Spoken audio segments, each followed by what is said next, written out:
Hello students, now we have to start our chapter that is the rise of nationalism in Europe.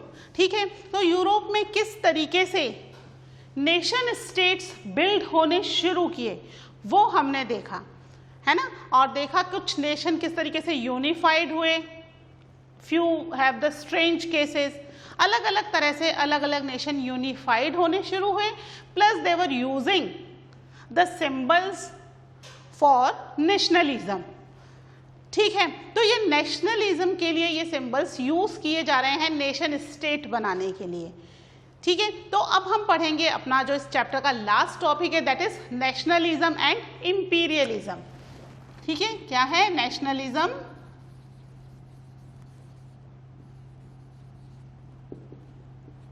And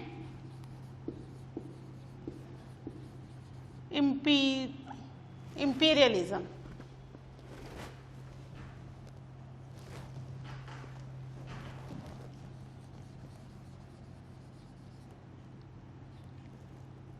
Imperialism. ठीक है, तो आज हम पढ़ेंगे about the nationalism और imperialism. Before we have to start it, पहले हम देख लेते हैं difference between the nationalism and imperialism. दोनों में डिफरेंस क्या है? नेशनलिज्म का मीन्स तो हम जानते हैं, हम पढ़ रहे हैं चैप्टर में शुरू से लेकर अभी तक. क्या है नेशनलिज्म का meaning? One have the affectionate towards its country, अपनी कंट्री के लिए प्यार या अपनी कंट्री से लगाव होना, दैट इज नेशनलिज्म. तो इंपीरियलिज्म क्या है? Imperialism basically it is under the monarch. ठीक है, शाही रूल एक तरीके से हम कह सकते हैं, दैट वॉज द इंपीरियलिज्म. फिर एक और वर्ड आता है दैट इज कॉलोनाइजेशन या कॉलोनिज्म. कॉलोनिज्म क्या है? Colonisation. India was one of the colonised country of Britain, यानी किसी कंट्री पर उसकी इच्छा के बिना कंट्रोल कर लेना, है ना, जैसे इंडिया पर किया था ब्रिटेन ने. यूरोप की कई सारी कंट्रीज ने, एशिया और अफ्रीका, इवन इन अमेरिका की कुछ कंट्रीज पर अपना कॉलोनाइजेशन किया हुआ था. ठीक है, कॉलोनियल रूल हम कह सकते हैं उसको. वो क्या होता है? बाहर की किसी कंट्री का किसी और कंट्री पर कंट्रोल. ठीक है, लेकिन यहाँ बाहर की कोई कंट्री नहीं है. नेशनलिज्म में अपनी खुद की कंट्री के लिए अफेक्शनेट, और इंपीरियलिज्म में अपनी ही कंट्री में शाही रूल. ठीक है, तो उस समय यूरोप में मोस्टली सभी जगह शाही रूल ही था, इंपीरियलिज्म ही था. ठीक है, first half of the 18th century में इतना कुछ ज़्यादा नहीं हुआ, बट सेकेंड हाफ जैसे फ्रेंच रेवोल्यूशन शुरू हुआ उसके बाद से रेवोल्यूशंस होने शुरू हो गए, और 19th सेंचुरी में आते आते ये चीज़ें बहुत ज़्यादा बढ़ गई and few states started to unified, है ना, कई सारी कंट्रीज यूनिफाइड भी हुई. इसमें हमने कुछ कंट्रीज के ऑलरेडी एग्जांपल्स पढ़ लिए हैं. ठीक है, तो यहाँ पर कंट्रीज के यूनिफिकेशन तो हो रहा है, बट ऐसे में एक बहुत बड़ा रीजन है, बहुत बड़ा एरिया है, that was the Balkan region. ये बाल्कन रीजन जो था, it was under the control of Ottoman empire, that was the Muslim empire, है ना. मुस्लिम एम्पायर के अंडर में एक बहुत बड़ा एरिया था जिसको कि इन्होंने कंट्रोल किया था. हमने देखा था पहले ग्रीक का, जब हमने पढ़ा था इंडिपेंडेंस, है ना, 1832 में ग्रीस इंडिपेंडेंट हो गया था फ्रॉम ऑटोमन एम्पायर, है ना. तो इसी तरह ऑटोमन एम्पायर के कंट्रोल में बहुत सारे एरिया से, it was a big area which was under the Balkan reason. उसको बाल्कन रीजन बोला जाता था, और उस बाल्कन रीजन में जितने भी एरियाज थे वो अलग अलग कंट्रीज को उस मुस्लिम एम्पायर ने अपने कंट्रोल में किया हुआ था, मर्ज कर लिया था. ठीक है, 19th सेंचुरी में जब ये नेशनलिज्म का कॉन्सेप्ट आया और कंट्रीज यूनाइटेड होने लग गई, कुछ कंट्रीज डिसइंटीग्रेट होने लग गई दूसरी कंट्रीज से, जैसे हमने देखा था बेल्जियम डिसइंटीग्रेट हुई नीदरलैंड से, इधर ग्रीक डिसइंटीग्रेट हो गया ऑटोमन एम्पायर से. तो जब ये सब चीजें चल रही थी तो उस बाल्कन रीजन की जितनी भी कंट्रीज थी उनमें भी ये नेशनलिज्म की फीलिंग आनी शुरू हुई। उन्हें भी लगा कि हमें भी एक सेपरेट स्टेट हो जाना चाहिए, और वो एक सेपरेट स्टेट होने के लिए फाइट भी करना शुरू किया उन्होंने। लेकिन इन कंट्रीज़ में क्योंकि किसी का भी एरिया डिमार्केटेड नहीं था कि भाई आपका इतना बड़ा एरिया है या आपका इतना बड़ा एरिया है, हर कंट्री चाहती थी कि मैं एक दूसरे से ज़्यादा बड़ा एरिया अपने पास ले लूँ। Basically they were jealous from each other. उनके फ्रेंडली रिलेशन नहीं थे, वो एक दूसरे से जेलस कर रही थी, और उस डिसइंटीग्रेशन में वो चाहती थी कि वो अपने अपने कंट्रोल में बड़ा एरिया ले लें एक दूसरे के कंपैरिजन में। ठीक है, तो इस वजह से उनमें आपस में लड़ाइयाँ होनी शुरू हो गई। और यहाँ पर यूरोपियन पावर्स, वो तो थी ही इस फिराक में, वो जानती थी कि बाल्कन रीजन बहुत बड़ा है, और अगर इसका कुछ पार्ट भी ऑक्यूपाई कर लिया गया तो उनके लिए तो बहुत अच्छा होगा। तो उन्होंने इस वॉर का फायदा उठाया, और वो चाहते थे इसको कंट्रोल करनिया। रशिया, ब्रिटेन, है ना, जर्मनी, कुछ ऐसी कंट्रीज थी, Austria, Hungary, they wanted to control on this Balkan region. यही एक मेजर कारण बना था for the first world war. 19th century के सेकेंड हाफ में बाल्कन रीजन में ये जो काम, मतलब डिसइंटीग्रेशन का प्रोसेस था, बहुत फास्ट हो गया था, बहुत तेजी से चलने लग गया, और यहाँ पर इन यूरोपियन कंट्रीज का भी इंटरफेयर होने लग गया, जिसकी वजह से छोटी छोटी कई सारी वॉर शुरू हुई। और फाइनली जैसे ही इन्हें मौका मिला, एक बड़ी फर्स्ट वर्ल्ड वॉर होना शुरू हो गया, जो कि आपको पता है बहुत लंबे टाइम तक चली थी। कब शुरू हुई थी first world war? It was started in 1914। ठीक है, कब शुरू हुई थी फर्स्ट वर्ल्ड वॉर?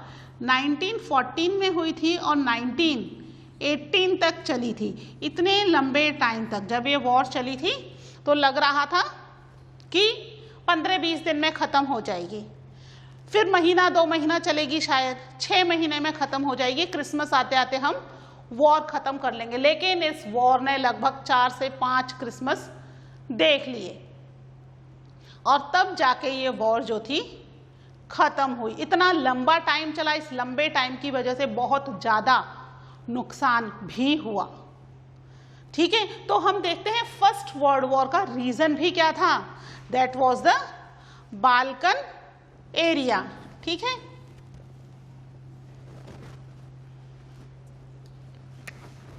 किसके बारे में हम पढ़ेंगे आज? Balkan reason. ठीक है, ये जगह है एक।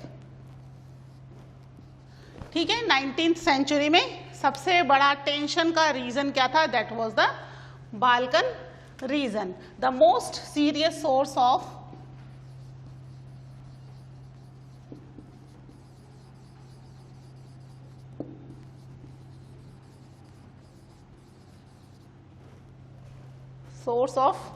nationalist tension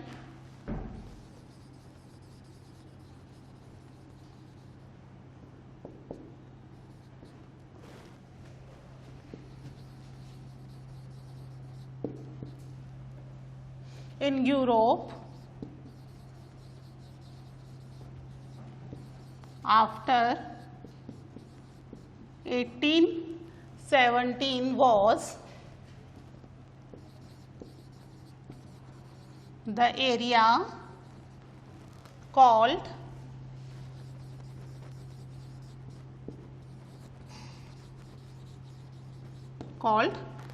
Balkan.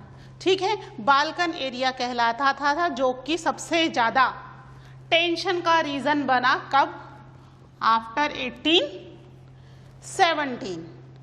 ठीक है, इससे पहले तक भी चल रहा था कॉन्फ्लिक्ट, लेकिन उस समय नेशनलिज्म की फीलिंग बहुत ज़्यादा जोर पर थी, है ना। हर नेशन चाहता था कि they have to be unified, और उसके यहाँ पर एक डिफरेंट गवर्नमेंट स्टैब्लिश हो जाए। ठीक है, तो यहाँ बाल्कन रीजन में क्या था? The Balkan was a reason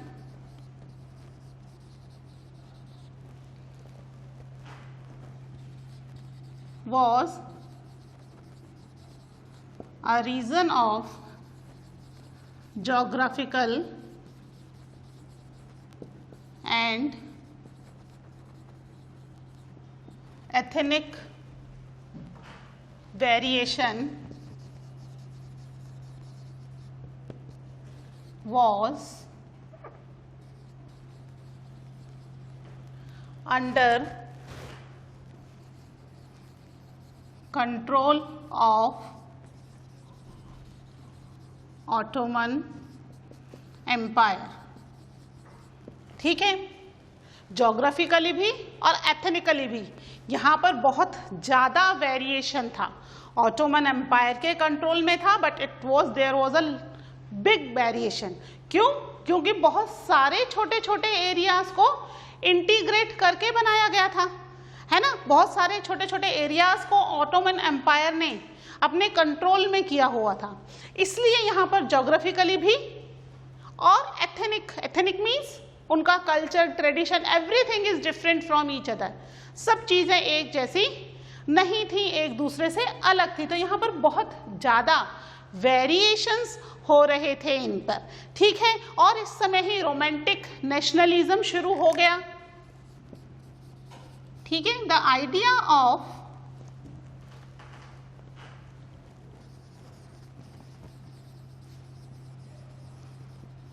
romantic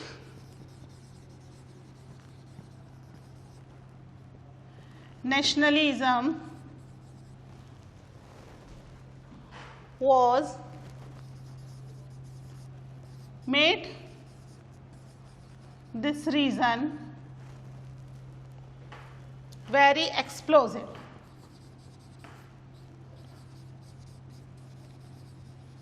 explosive क्यों? वो एक दूसरे से डिसइंटीग्रेट होना चाहते हैं ना, सबका एथनिक कंपोजिशन अलग है ना, एक जैसा नहीं है।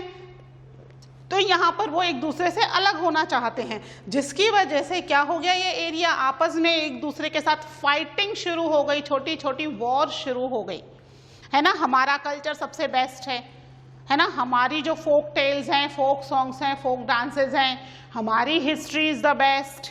इसकी वजह से आपस में यहाँ पर इनके बीच में कॉन्फ्लिक्ट बहुत ज़्यादा हो गए, जिसकी वजह से this region become very explosive.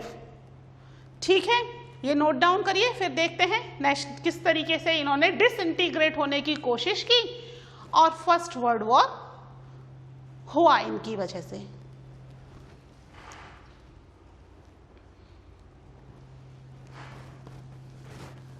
ठीक है, तो अब बाल्कन रीजन में ये एक्सप्लोजिव होने की मेन रीजन क्या था? Because they were jealous from each other. वो एक दूसरे को पसंद नहीं करते थे, है ना। वो तो क्योंकि ऑटोमन एम्पायर ने उन्हें कंट्रोल किया हुआ था, that's why they were the part of the Ottoman empire.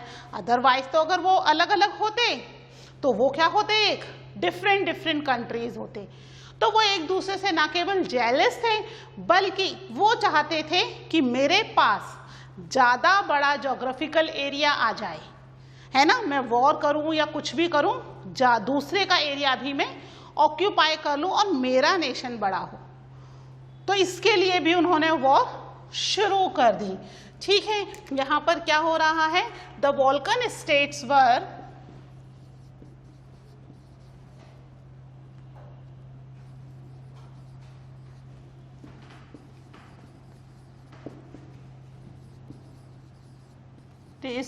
jealous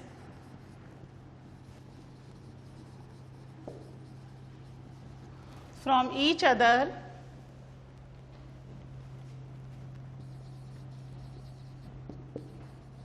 and each hoped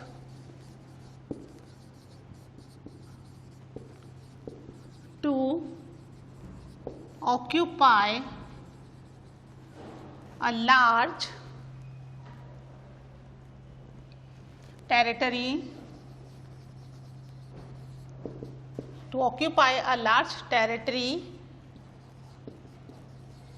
at the expansion for their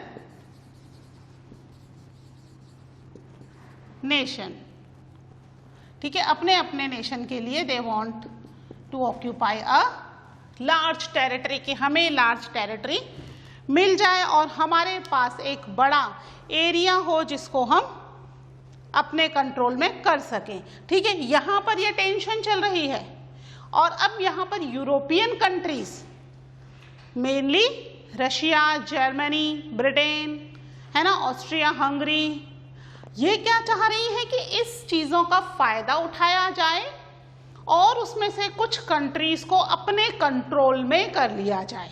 European powers इनको कंट्रोल करना चाह रही हैं टू गेन मोर पावर, है ना। बेसिकली यूरोपियन पावर ने इतनी सारी कंट्रीज को क्यों कॉलोनाइज किया था?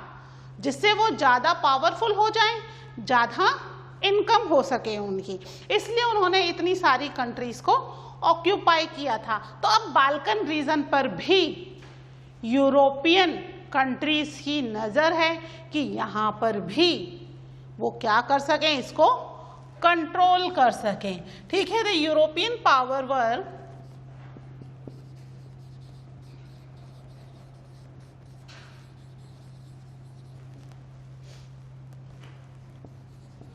were also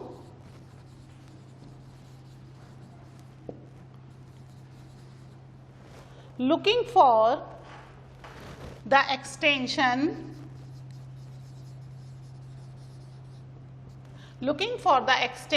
of their control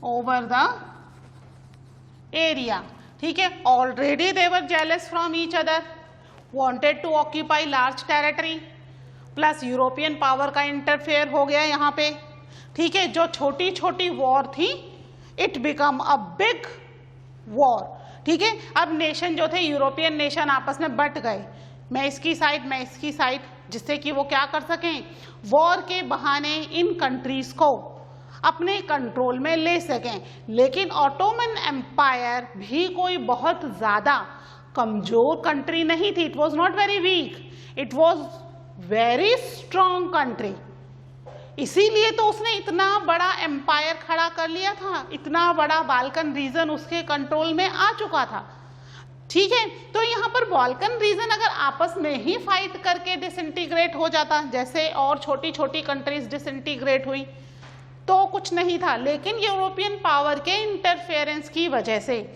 वो क्या चाहती थी कि वो भी इस एरिया पर अपना कंट्रोल कर सकें, जिससे और भी ज़्यादा पावरफुल हो जाएं, जिसकी वजह से क्या हुआ, this lead the first world war. एक छोटे से चिंगारी की ज़रूरत थी, जैसे ही वो लगी फर्स्ट वर्ल्ड वॉर यहाँ पर शुरू हो गया, ठीक है। This led to a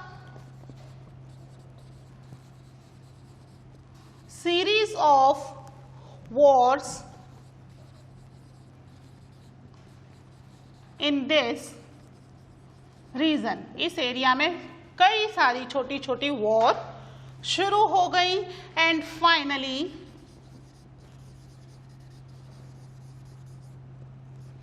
the first world war, the first world war कब से चली, 1914 टू 1918, ध्यान रखना इस चीज को, ठीक है। छोटी छोटी वॉर चल ही रही थी और जब यूरोपियन कंट्रीज का इंटरफेरेंस हुआ तो ये किस में कन्वर्ट हो गई, now it is converted into the first world war में ये कन्वर्ट हो गई and country became the, means after the first war disintegration हो गया, छोटे छोटे कई सारे नेशन में ऑटोमन एम्पायर की कंट्रीज बिखर गई, है ना। कुछ कंट्रीज पर कंट्रोल भी किया यूरोपियन पावर ने, लेकिन बाद में वो उनसे भी डिसइंटीग्रेट हो गई, क्योंकि यहाँ पर नेशनलिज्म की फीलिंग बाल्कन रीजन में जो आई, इसकी वजह से इंपीरियलिज्म को भी बहुत नुकसान हुआ, क्योंकि अब नेशनलिज्म की वजह से लोग नहीं चाहते थे कि मोनार्क के रूल रहे और यहाँ पर एंटी इंपीरियलिज्म रेवोल्यूशन शुरू हुआ, ठीक है, 19th सेंचुरी के सेकेंड हाफ में। इवन 20th सेंचुरी तक पहुंचते पहुंचते बहुत सारी वर्ल्ड की कंट्रीज जो थी दे बिकम इंडिपेंडेंट, वहां पर इंपेरियलिज्म या मोनार्क के रूल खत्म हो चुका था, ठीक है। तो यहाँ पर इसके अलावा second part of the 20th century, first part of the 20th century में तो वॉर हुए, 2 वॉर हुए। फर्स्ट वर्ल्ड वॉर हुआ, इसके अलावा एक सेकेंड वर्ल्ड वॉर हुआ जो आप लास्ट ईयर हिटलर वाले चैप्टर में पढ़ चुके हो। 2 बड़े वॉर हुए। उन सब वॉर की वजह से कंट्रीज के अंदर इंपीरियल रूल तो खत्म हुआ ही, प्लस कॉलोनियल रूल भी खत्म हुआ और बहुत सारी कंट्रीज जो थी वो एक नेशन स्टेट में कन्वर्ट हो गई, दे बिकेम इंडिपेंडेंट, ठीक है। तो ये चैप्टर हमारा इसके साथ ही कंप्लीट होता है, ठीक है। मिलते हैं in the new chapter in the next lecture. Till then take care, bye.